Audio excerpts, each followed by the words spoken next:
talk about how to do a presentation to a association. So there are associations that we deal directly with, and then there are groups that manage associations. We do more of that.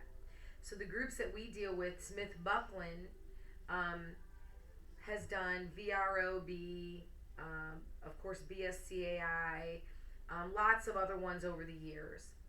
Then there's Trade Show Logic, who does NAMA, Coffee, Tea, and Water, Promotions East. Um, so there's lots of things we can do in and around the show. There's a separate part on the website for it, and that's because basically you have to replace the word member for client, or they don't think that you know what you're doing. So we just kind of replace the words and we do the same things. We don't help them prospect for clients. We do membership drives, kind of the same thing. So I'm going across the circle in our association website. You could pull it up during the talk. I wouldn't have them clicked at the pages. It's honestly just not cleaned up. We don't have the right appointment sheet, I don't think. Actually, I'll go through it right now as we're talking. So you can do lists like we always do. We supply a list for every campaign. So industry lists are pretty easy to get if it's an association for car repair people or funeral parlors. Those lists are all available. So we can provide a list, or we can use any list that you have. A big thing with the associations is data cleansing, data verification. People turn over all the time. They never have the right emails. They never have the right contact names for these groups.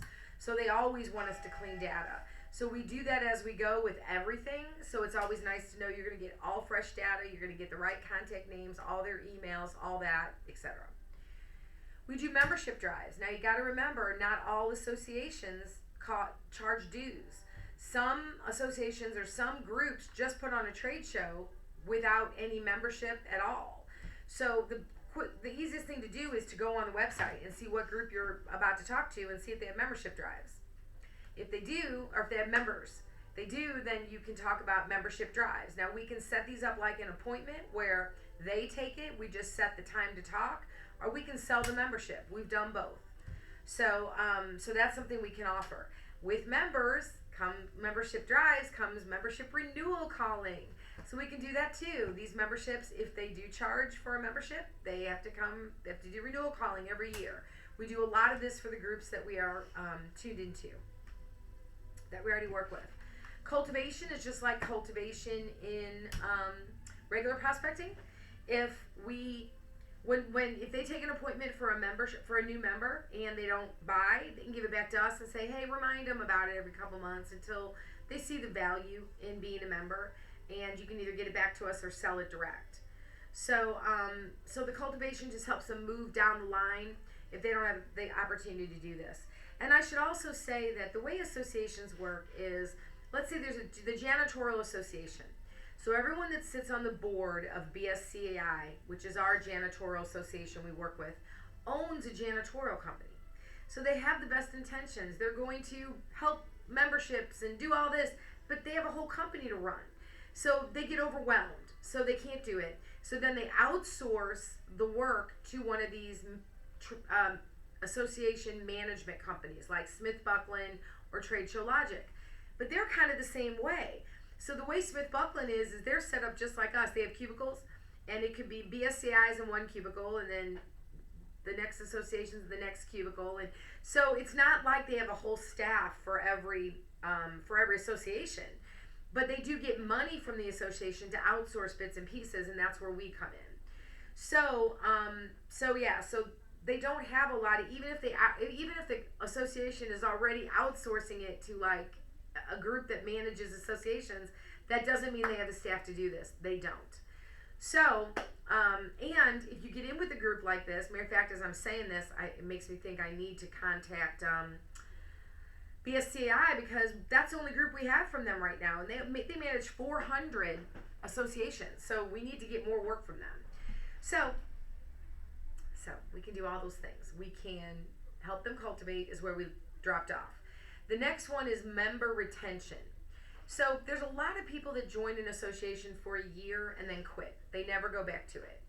And they'll say they didn't get anything out of it. It's kind of like the Chamber of Commerce. Oh yeah, as a member, I didn't get anything out of it. But the people that say that don't explore the website. They don't participate in anything. So, you know, money's just not going to magically appear. You have to work some of this stuff. So in member retention, one of the biggest things that I talk about is calling through your first year members maybe every quarter and taking them through a different part of your website. Let me show you just 5 minutes who you get discounts with. Let me show you another 5 minutes where the educational tools are on the website and how to use them. And so that way, if we could make the association more valuable to the person the first year and more familiar where they go hopping on their website for more things, the idea is they would pay the second year. So we can help first year drop off by some of our retention strategies. Okay. Education support. A lot of these groups give certifications. We've done a lot of BSCAI certification calls. So you go through a class, so we can do the sign up for the class where you go through a class on properly disinfecting things. Like I always say, disinfectants have to sit on stuff for 10 minutes. No one reads the label, right? We spray with Lysol and pick it up. Does nothing. Gotta leave it on for 10 minutes. They learn this stuff in classes, right? So they go to the class and we can help sign them up for the class, get the money for the class. But then every year they have to do renewals. And that a lot of times is just paying the fee in order to get the designation again the next year. So there's a lot of calling that can be done there. We want the education renewal calling. So we can do education renewals, we can do education classes. We can help with both those. Then if they do have an event, like a big trade show, we can do a lot around the trade show. We can help with registrations. We can help you find exhibitors or sponsors. A lot of these places have seminars within it. We can help fill seminar seats. We can follow up with hospitality room invitations. Post trade show surveys, complete registrations. We can help you sell booth space. So there's lots and lots of ways that we can help associations that often don't have enough hands to do everything they need done. So you can go around our circle, kind of listen to this, and they'll get you some good ideas. Let me go on membership drives real quick. Our website does need updating. If you click on membership drives, sample membership drive. Oh, there is an association sheet in there, like an appointment sheet. So you can use the circle if you are familiar with it. Okay, thanks. Bye.